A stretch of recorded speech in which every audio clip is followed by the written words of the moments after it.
وبث منهما رجالا كثيرا ونساء واتقوا الله الذي تساءلون به والأرحام إن الله كان عليكم رقيبا يا أيها الذين آمنوا اتقوا الله وقولوا قولا سديدا يصلح لكم أعمالكم ويغفر لكم ذنوبكم ومن يطع الله ورسوله فقد فاز فوزا عظيما أما بعد فإن أصدق الحديث كتاب الله تعالى وخير الهدي هدي محمد صلى الله عليه وسلم وشر الأمور محدثاتها فإن كل محدثة بدعة وكل بدعة ضلالة وكل ضلالة في النار أعاذني الله وإياكم من عذاب النار. Al-ikhwah wal akhwat, kaum muslimin dan muslimat yang dimuliakan dan dirahmati oleh Allah Subhanahu wa taala.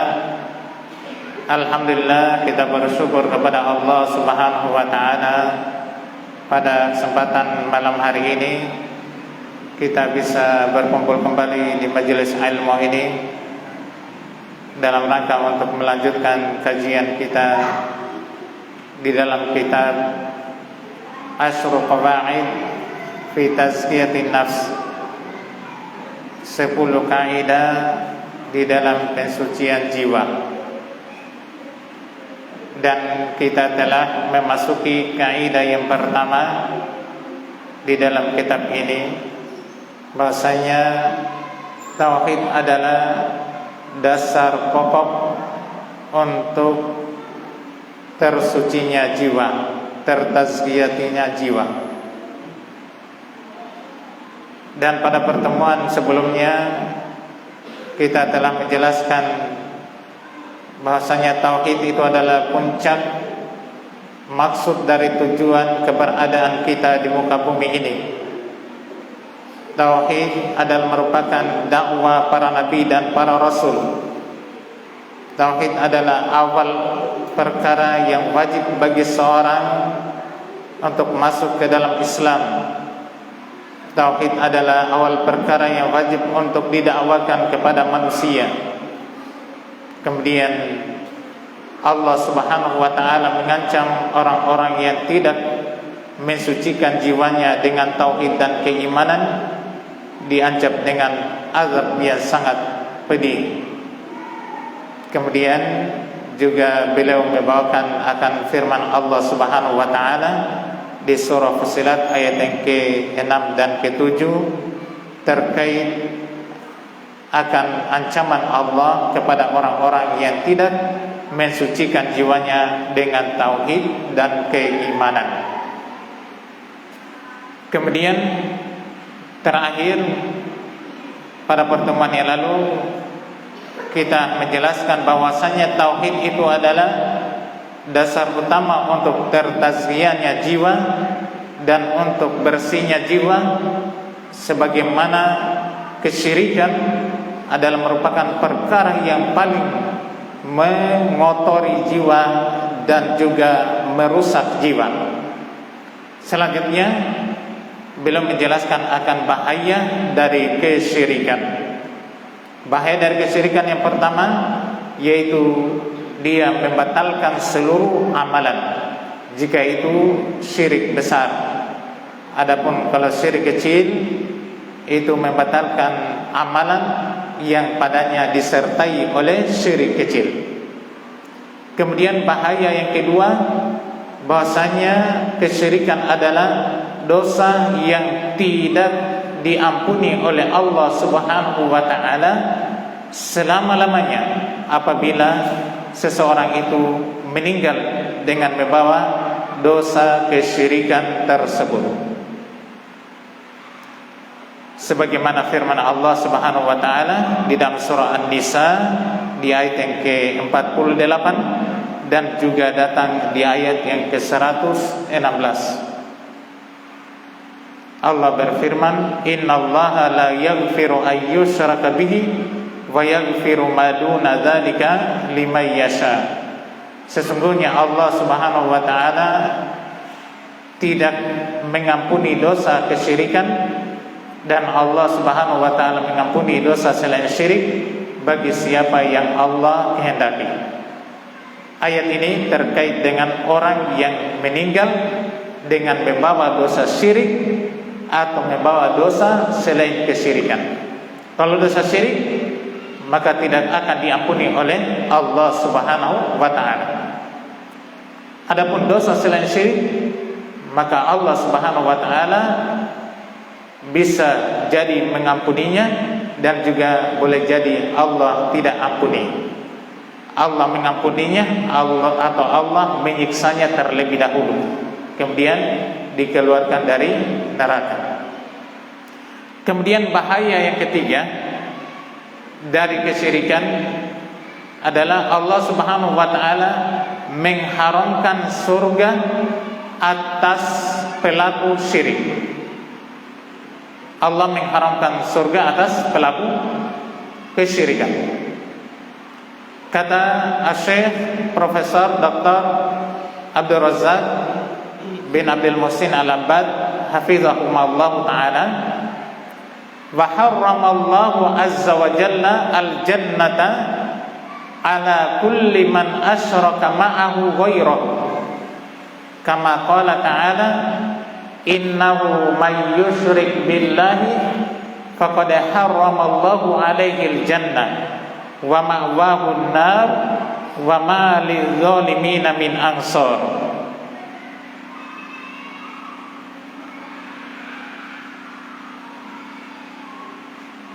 Kata beliau, Allah Azza wa Jalla telah mengharamkan surga. Allah Azza wa Jalla telah mengharamkan surga atas siapa saja yang menyekutukan Allah Subhanahu wa taala dengan selainnya. Allah Subhanahu wa taala telah mengharamkan surga atas siapa saja yang menyekutukan Allah Subhanahu wa taala dengan selainnya. Sebagaimana firman Allah Subhanahu wa taala di surah Al-Maidah ayat yang ke-82. Innahu may yusyrik billahi. Sesungguhnya siapa saja yang menyekutukan Allah, faqad harramallahu alaihil jannah, maka sungguh Allah Subhanahu wa taala telah mengharamkan surga atasnya, wa ma'wahun nar, dan tempat kembalinya adalah neraka, wa ma lidh-dhalimina min ansar, dan tidak ada seorang penolong pun bagi orang-orang yang melakukan kezaliman.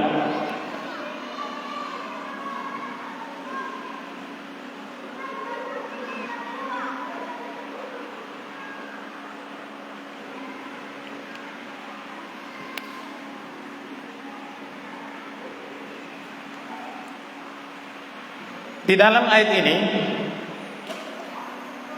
yaitu di surah Al-Maidah ayat yang ke-72, Allah Subhanahu wa taala menjelaskan, sesungguhnya siapa saja yang menyekutukan Allah, siapa saja yang menyekutukan Allah, maka sungguh Allah Subhanahu wa taala telah mengharamkan surga atasnya. Jadi kalau masuk di dalam lingkup kesyirikan, ya, masuk dalam lingkup kesyirikan, meninggal dengan membawa kesyirikan, maka balasannya adalah Allah haramkan surga atasnya. Iya, Allah haramkan surga atasnya.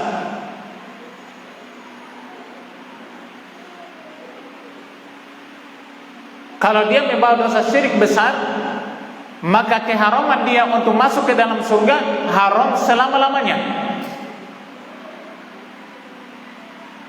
Kalau dia membawa dosa syirik kecil, keharaman atasnya untuk masuk ke dalam surga itu keharaman sementara, artinya tidak kekal abadi di dalam neraka.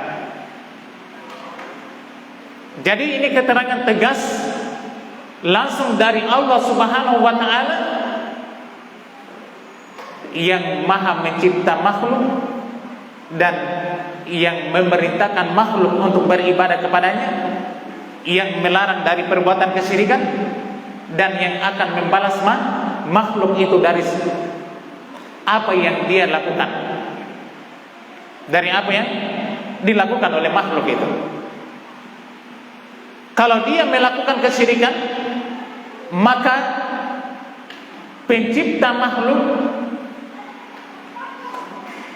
yang memerintah dan melarang makhluk serta yang akan membalas makhluk itu mengharamkan surga.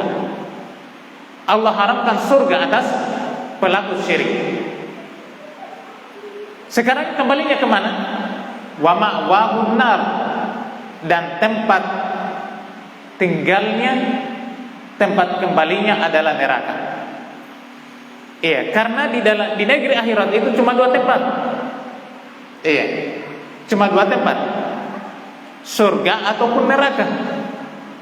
Tidak ada tempat yang ketiga. Tidak ada dinamakan al-manzilah bainal manzilatain. Tidak ada yang dinamakan antara tempat yang berada di antara surga dan neraka. Tidak ada. Tapi di akhirat itu hanya 2 tempat, surga ataupun neraka. Kalau dia tidak masuk ke dalam surga, berarti dia masuk ke dalam neraka. Berarti dia masuk ke dalam neraka. Tatkala Allah Subhanahu wa taala menyebutkan bahwasanya diharamkannya pelaku kesyirikan dari surga Allah Subhanahu wa taala, maka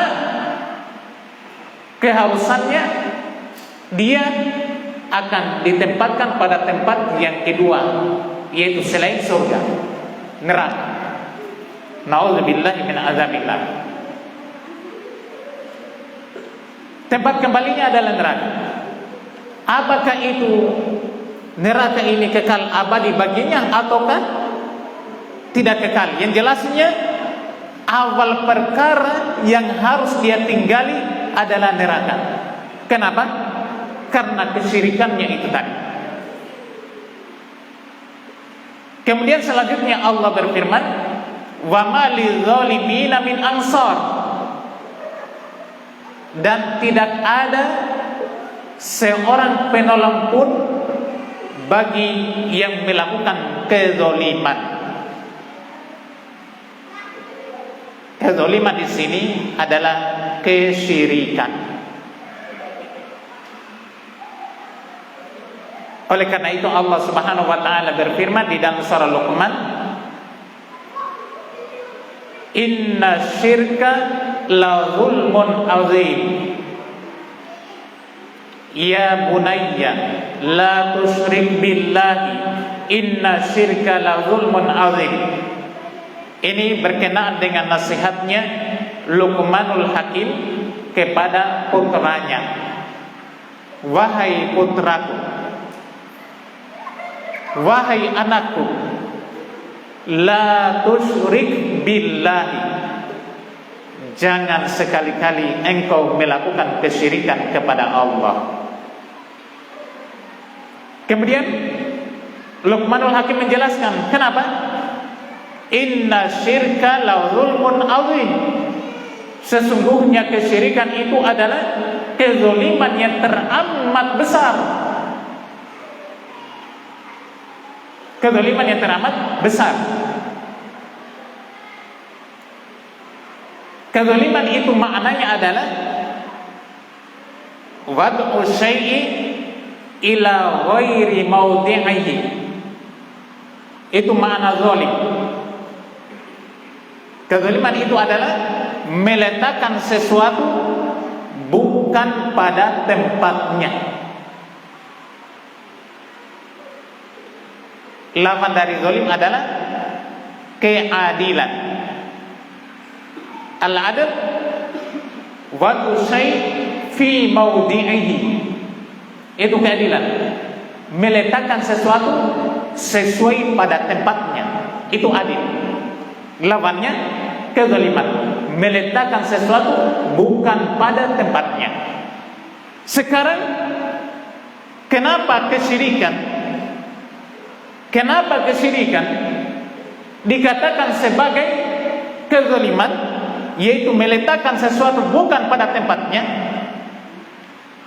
Karena dia meletakkan ibadah, menyerahkan ibadah bukan pada tempatnya,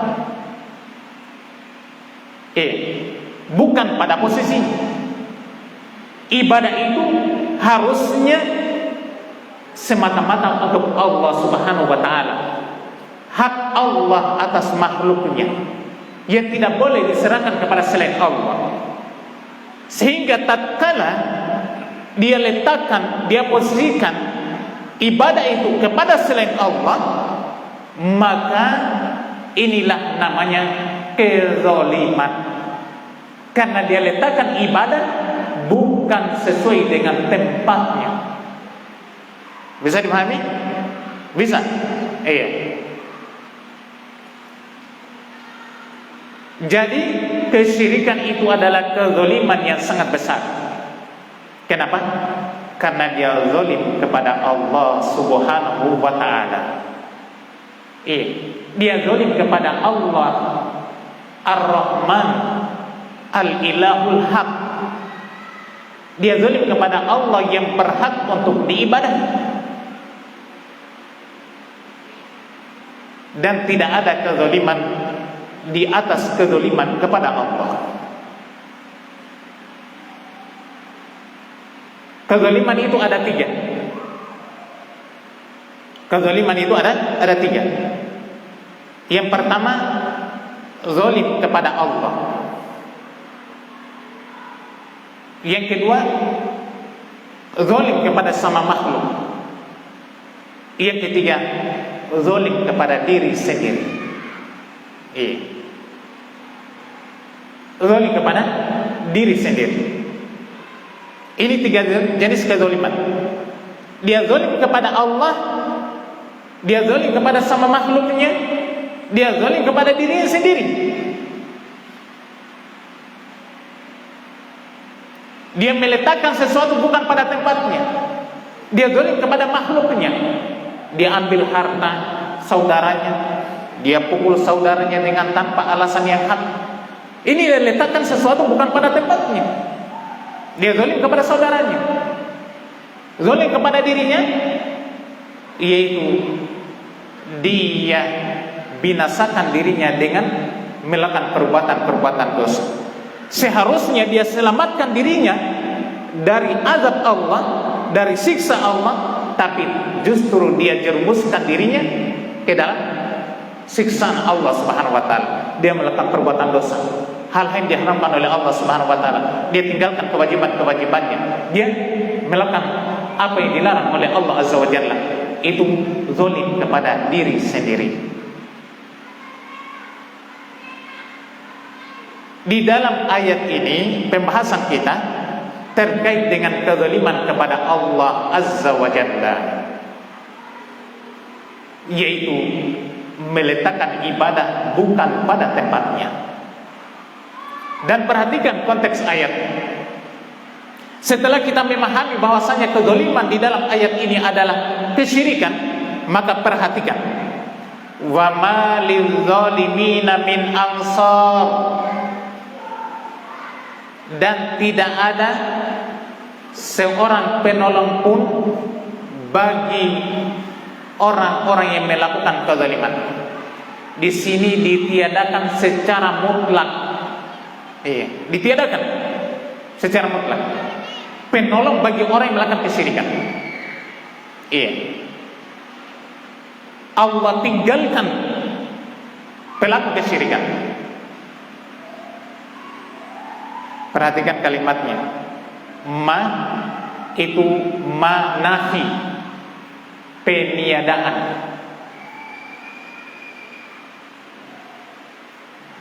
Kemudian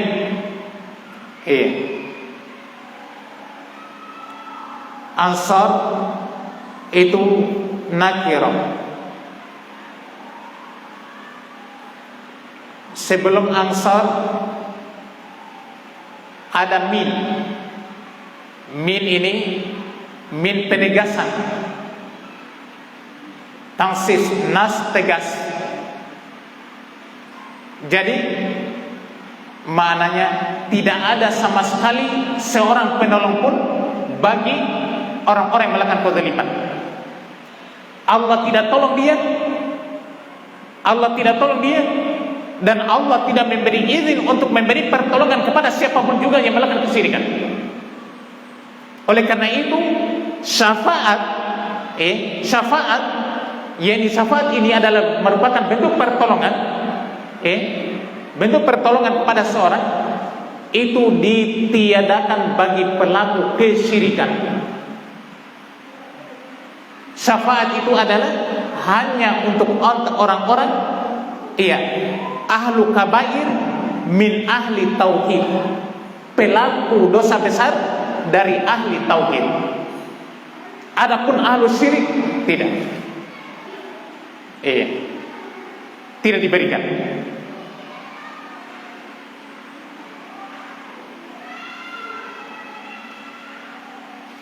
Allah Subhanahu wa taala meninggalkan pelaku kesyirikan, meninggalkan amalannya, tidak diterima oleh Allah Subhanahu wa taala, dan tidak ada seorang pun juga yang bisa menolong pelaku kesyirikan tersebut.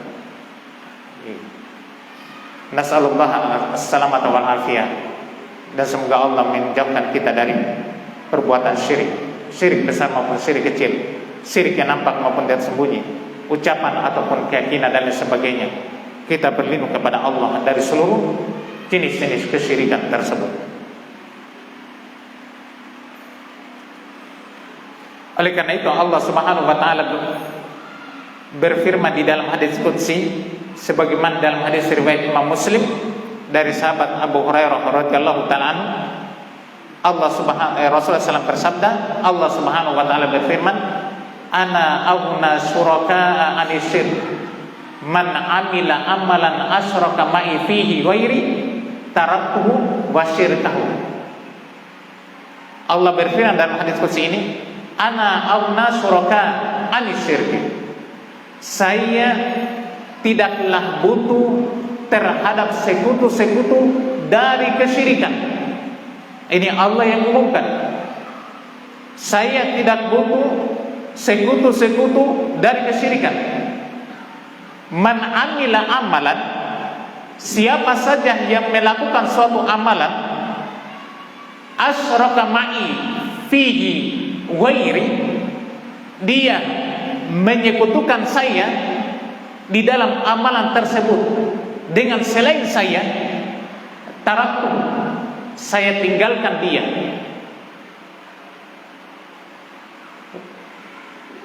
Wasyirkam, dan saya tinggalkan pula kesyirikan. Allah tinggalkan, tidak akan ditolong, tidak akan dibantu. Kalau Allah meninggalkannya, siapa yang bisa menolongnya? Siapa yang bisa membantunya? Allah sudah tinggalkan dia. Oleh karena ini adalah merupakan perkara yang sangat berbahaya. Kesyirikan itu adalah amalan yang sangat membahayakan pelakunya.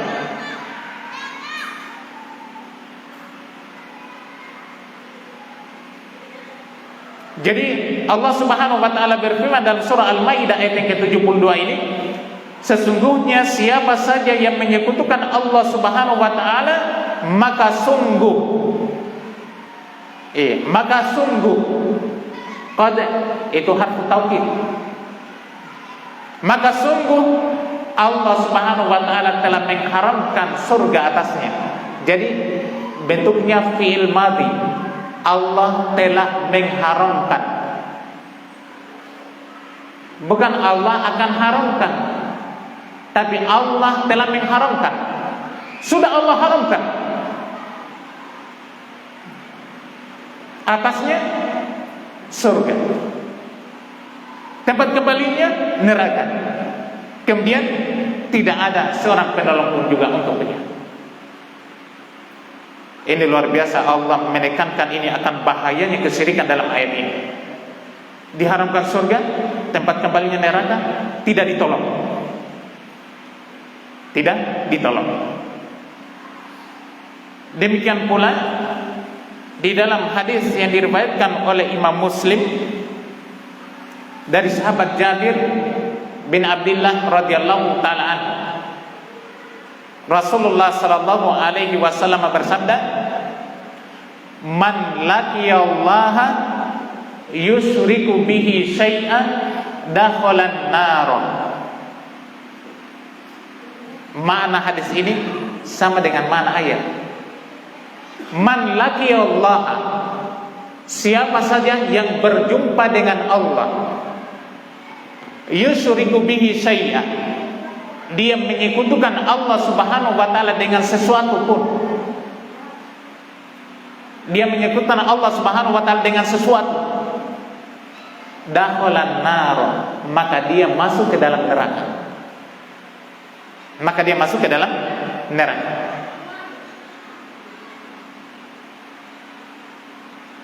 Ini bahaya yang ketiga yang disebutkan oleh pengarang di sini tentang bahaya kesyirikan. Yang beliau mengawali bahwasanya kesyirikan itu adalah perkara yang sangat mengotori dan merusak jiwa.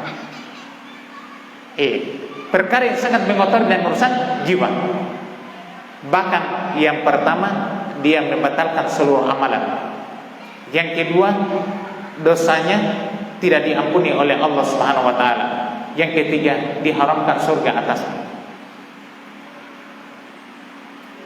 Kemudian di antara bahaya yang lainnya, walaupun ini sebenarnya sudah bahaya yang sangat berat ini. Bahaya di atas bahaya apa yang disebutkan di sini. Kemudian bahaya-bahaya yang lain yang terkait dengan kesyirikan, kita ambil dari tulisan dari Syekh Shalih bin Fauzan Al-Fauzan hafizahullah taala di dalam kitab Aqidatut Tauhid.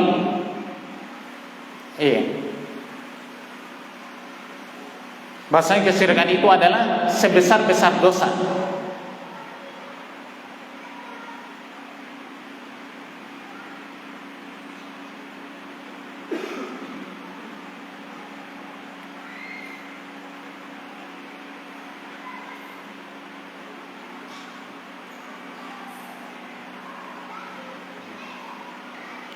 Yang bahaya yang keempat, bahwasanya pelaku syirik itu halal darah dan hartanya. Ini terkait dengan pada khilafah Islamiyah, kalau negara itu negara Islam, ditegakkan hukum Islam, dan yang menegakkan hukum ini adalah pemerintah. Hanya kita mau tahu hukumnya. Mau tahu hukumnya di kehidupan dunia berkaitan dengan pelaku syirik, yaitu dihalalkan darah dan hartanya. Itu sebagaimana firman Allah Subhanahu wa taala di dalam surah At-Taubah ayat yang ke-5. Allah Subhanahu wa taala berfirman, faqatulul musyrikina haitsu wajadtumuhum wa khudhuhum wahsuruhum waq'udu lahum kulla marsad. Itu dalam surah At-Taubah ayat 5. Allah Subhanahu wa taala berfirman, maka bunuhlah orang-orang musyrik. Maka bunuhlah orang-orang musyrik. Haitsu wajadtumuhum, dimanapun kalian jumpai mereka.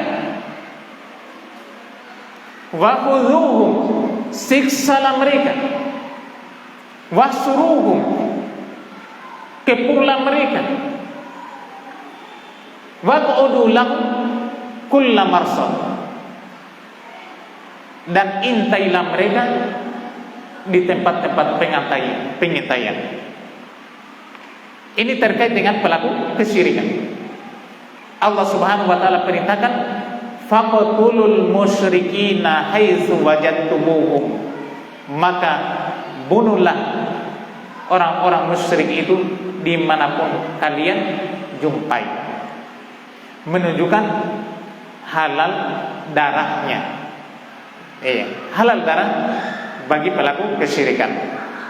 Hanya ini, ingat, ini terkait dengan tanggung jawab pemerintah, bukan tanggung jawab orang per orang ataupun individu dari masyarakat itu.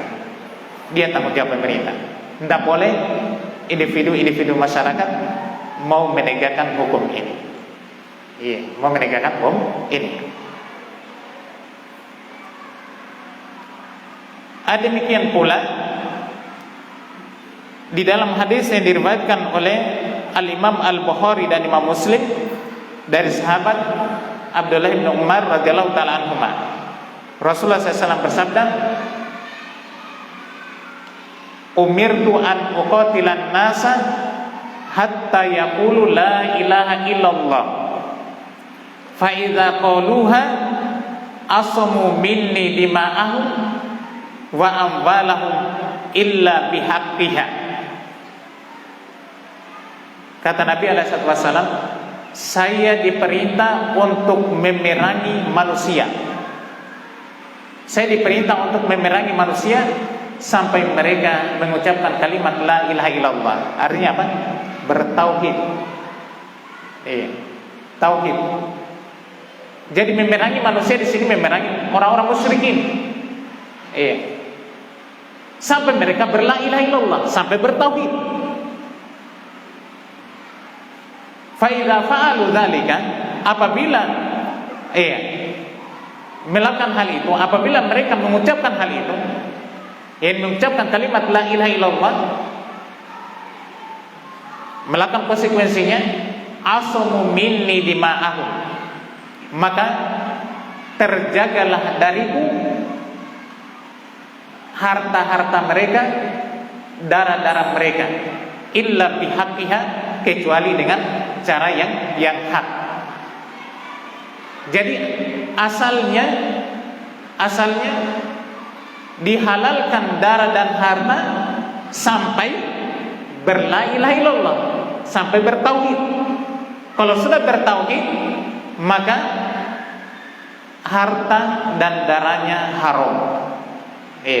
Harta dan darahnya haram, tidak boleh ditumpahkan dan tidak boleh diambil hartanya. Sebagaimana harta rampasan perang, diambil hartanya, halal, karena dari orang-orang musyrikin.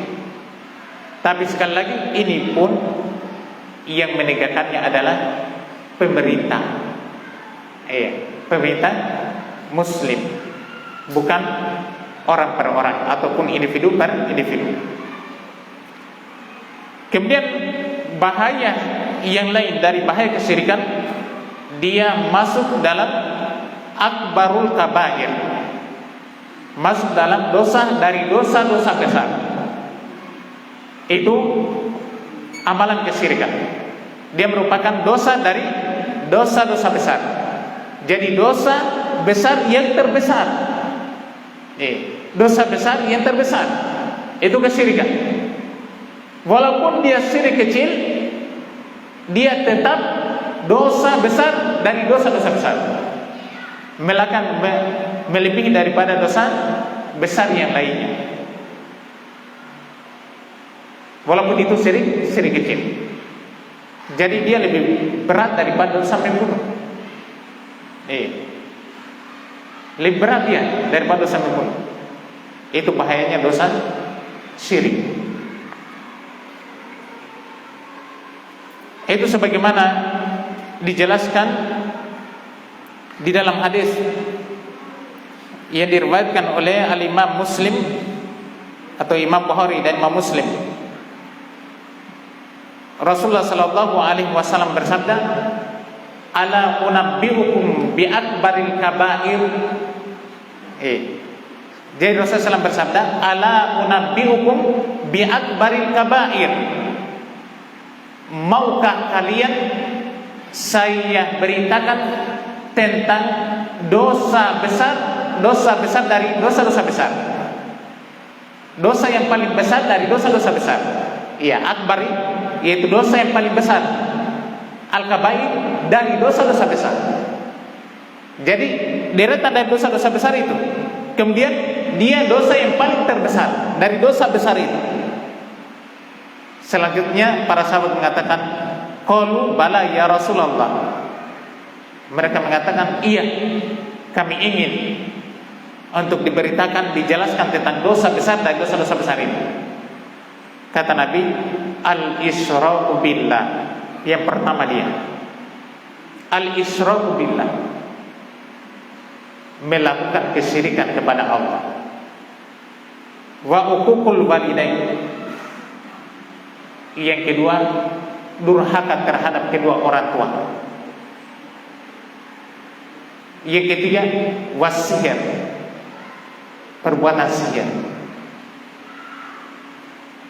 Yang keempat, waqatul nafs allati haramallah illa bil haq, membunuh jiwa yang Allah telah haramkan kecuali dengan cara yang hak, yang dibenarkan.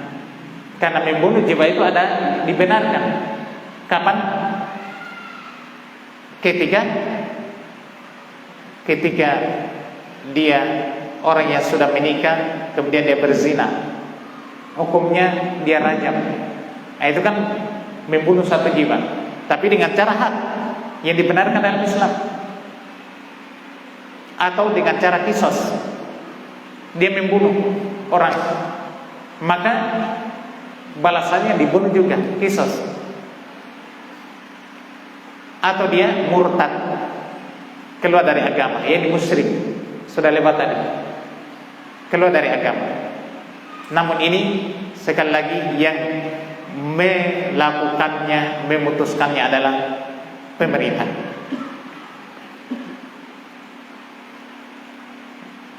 Membunuh jiwa dengan membunuh satu jiwa.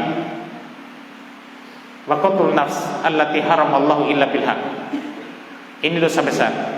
Kemudian kata Nabi, wa aklur riba, makan harta riba. Ini dosa besar dari dosa-dosa besar. Wa akul malal yatim. Yang berikutnya, memakan harta anak yatim dengan tanpa hak. Dia makan harta anak yatim. Kemudian watawal yang mazhab, lari dari medan perang. Lari dari medan perang, dosa besar dari dosa-dosa besar. Kemudian waqatul muhsanatil mu'minatil ghafilat, menuduh wanita yang baik-baik dengan perbuatan zina. Sebaliknya juga menuduh laki-laki yang baik-baik dengan melakukan zina. Jadi dia tuduh wanita atau dia tuduh laki-laki yang baik, yang bersih dari perbuatan zina, dia tuduh kau melakukan zina, kau telah berzina. Ini juga dosa dari dosa-dosa besar. Ya baik, itu berkaitan dengan bahwasanya kesyirikan adalah dosa yang paling besar dari dosa-dosa besar. Bahkan dia masuk deretan yang pertama dari akbarul kabair. Sudah berapa itu? Sudah 6 ya? Sudah 6 tadi? 7 tadi?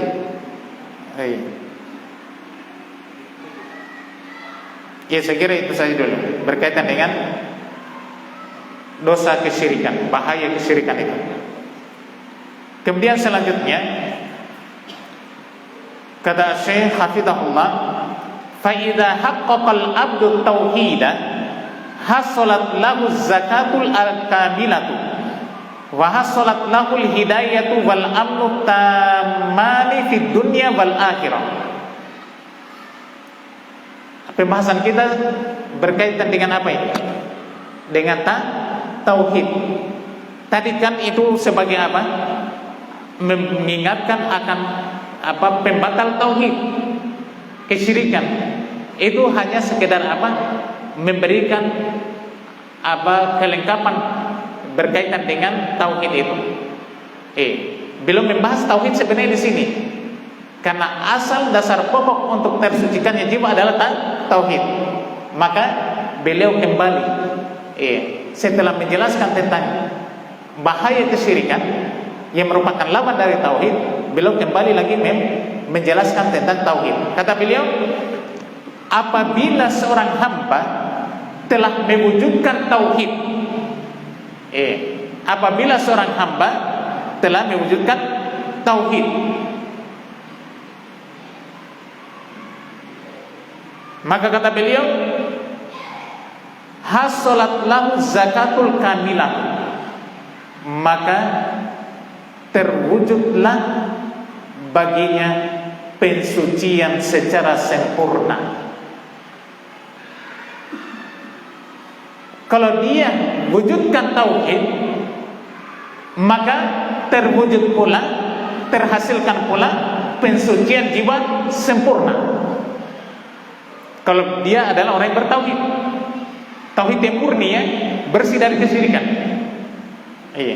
bersih dari kesyirikan dan jauh dari maksiat, maka akan terwujud apa? Pensucian jiwa sempurna. Kemudian bahas salat lahul hidayatu wal amnu at-tamani fid dunya wal akhirah, dan terhasilkan pula, terwujud pula hidayah dan keamanan yang sempurna di dunia dan di akhirat. Berarti ini di antara manfaat tauhid. Iya, di antara manfaat tauhid, yaitu yang pertama, akan terwujud pada diri yang bertauhid itu pensucian sempurna. Yang kedua, akan terwujud bagi ahli tauhid itu hidayah, yakni petunjuk dan keamanan sempurna pula. Hidayah dan petunjuk sempurna di dunia, di akhirat. Di dunia dan di akhirat.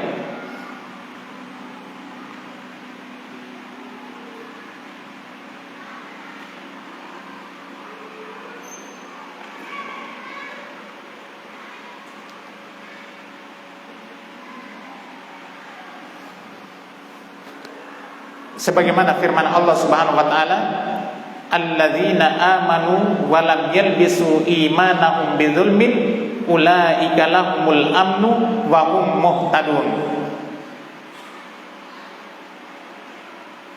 Dalam surah Al-An'am ayat yang ke-82, Allah Subhanahu wa taala menjelaskan alladzina amanu, orang-orang yang beriman, wa lam yalbisu imanahum bidzulmin, dan tidak mencampurkan keimanan mereka dengan kezaliman, ulaika lahumul amn, maka mereka itu mendapatkan keamanan, wa hum muhtadun, dan mereka itu mendapatkan petunjuk.